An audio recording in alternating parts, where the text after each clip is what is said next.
Vladimir Putin has been the head of state of Russia since 2008 and is considered to be one of the most powerful people in the world. Would you like to know how Vladimir Putin goes on with his day? Keep watching this video to get the details on how Vladimir Putin spends his day. You are watching 10 Town, and in today's video, we'll talk about how one of Russia's biggest politicians spends his day. But before we hop into the details, don't forget to subscribe to our channel and share this video with your friends. Vladimir Putin started off as an intelligence officer in the KGB. During his work in the KGB, he made allies in the Russian government, and since then, he has become closely associated with Russian politics and has served as the president of Russia since 2012. He has extremely high approval ratings among the citizens of Russia.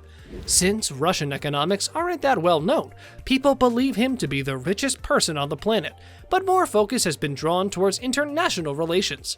To better understand him, let us start by exploring how Vladimir Putin spends a day in his life. Before moving on, we have a little challenge for you. Let us see how many of you can absolutely choke that like button. Best of luck. Getting back to our topic. In terms of Vladimir Putin's daily routine, the president wakes up and eats shortly after noon. He has one of the simplest of breakfasts, which always includes cottage cheese. The cooked portion of his breakfast always has some substance to it, omelet or porridge, depending on what he's in the mood for. Omelets are made of quail eggs instead of the regular chicken eggs. With his eggs or porridge, Putin drinks fruit juice. The food is everlastingly fresh. Crates of his top picks dispatched consistently from the farmland domains of the Patriarch Kirill, Russia's religious leader. After breakfast, Putin drinks coffee. His subjects have been summoned, however, these initial 2 hours are taken up with swimming. The president appreciates this single time in the water. This is the place where political partners say he gets quite a bit of Russia's reasoning and thinking done. The subjects joke and inactively fold their legs in the lacquered wood lounge areas. Putin rarely comes to them promptly. They say 3, maybe 4 hours is the ordinary waiting time for a minister. The president likes to invest some time in the recreational center, with a gym where Russian moving news is turned on. There, he appreciates the weights and dumbbells significantly more than the exercise bicycles. The 65-year-old has been keen to cultivate an athletic, masculine image over the years. In 2015, he was photographed exercising with Russian Prime Minister Dmitry Medvedev. As Esquire reported, his workout outfit cost $3,200. Putin is conservative with his sartorial choices, preferring bespoke suits and dour Valentino ties. The state-run website Russia Beyond the Headlines reports that Putin's favorite clothing brands are chitin and Brioni. The early afternoon is about briefing notes. This mostly takes place at his desk. These are offices without screens. The president uses only the most secure technologies, red folders with paper documents, and fixed-line Soviet war-era telephones. The master begins his workday by reading 3 thick leather-bound folders. The first is his report on the home front, compiled by the FSB, his domestic intelligence service. The second is his report on international affairs, compiled by the SVR, his foreign intelligence.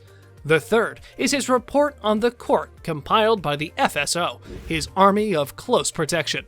Beyond work, the Russian president isn't much of a reader, although he did indulge in at least one pulpy action novel in 2006, according to Newsweek. Vladimir Putin is obsessed with information. The thickest, biggest folders at his request are not intelligence reports, they are press clippings. Putin's hands first open the Russian Press Digest. The most important papers come at the front, the subordinate national tabloids. These matter most with their millions of readers. Then he moves on to Russia's quality press, the lightly censored broadsheets as these matter in the Kremlin court. He pays particular attention to the regular columns about Vladimir Putin, written by Andrei Kolesnikov in Kommersant. His courtiers say he enjoys them greatly and always reads right to the end. Then, after the important readings have been taken care of, come the least important folders, his foreign press.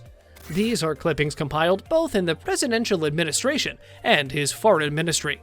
The departments do not hide from him the bad news, as the president must know how far these foreigners fear and hate him. But to please Putin, they also dutifully include materials in German in the original, the language in which his long-ago KGB posting in Dresden left him fluent. Once in a while, an advisor will show Putin a satirical online video mocking him and his government. Otherwise, he abstains from more technology at work, preferring red folders with paper documents and fixed-line Soviet war-era telephones to computers, as Newsweek reported. He follows the daily schedule handed to him. Mostly, the meetings are meaningless. There are those who come to pay homage to him, like receiving the Prince of Bahrain or awarding bronze medals to Udmurt heroes of labor. Putin does not live in Moscow. He dislikes the place. The traffic, the pollution, the human congestion.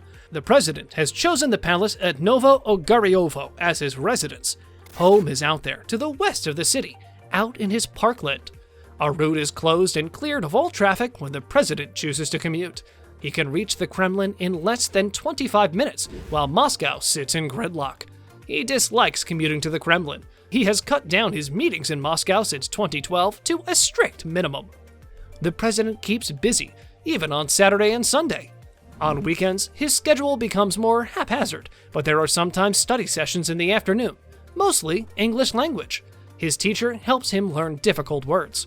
There are times on Sunday he is said to pray or make a confession, but courtiers familiar with the office of the Patriarch are not clear to clarify themselves. Though Putin is not an atheist, his life is not that of a Christian. The president loves ice hockey. This is his favorite sport. The president practices ice hockey as much as he can. Every few weeks, the president organizes a game. The Russian president doesn't just observe the sport. He plays in a league, squaring off against teams of bodyguards. Putin's opponents and teammates alike tend to give him quite a bit of space during the games. Putin also loves animals. He smiles at the sight of creatures that refuse to obey him. The president finds solace in the company of a black Labrador, which is not afraid of him, named Connie, and a Akita Inu named Yumi, and a Karakachin dog named Buffy. The court interpreter says Putin's life is monotonous. His motorcade goes in two directions, either to the Kremlin or to the airport. His planes leave from the presidential terminal, Vnukovo 2. His planes travel in threes. One carries his motorcade, one his delegation, the third that flies ahead for him. The fleet leaves Vnukovo 2 more than 5 times a month. His wish is to be everywhere. Putin also never accepts food from a host that hasn't been cleared by the Kremlin first. Putin's favorite food is pistachio ice cream.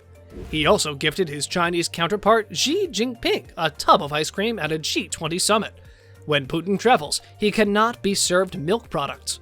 Putin abstains from alcohol, except for during formal receptions. Projecting the image of teetotalism also may be a political move. The Russian president may be taking a symbolic stand amid Russia's alcoholism epidemic and contrasting himself with his predecessor, Boris Yeltsin. The president thinks very little on his feet. The speeches are all pre-written, the positions are preconceived, the negotiations mostly commercial in nature.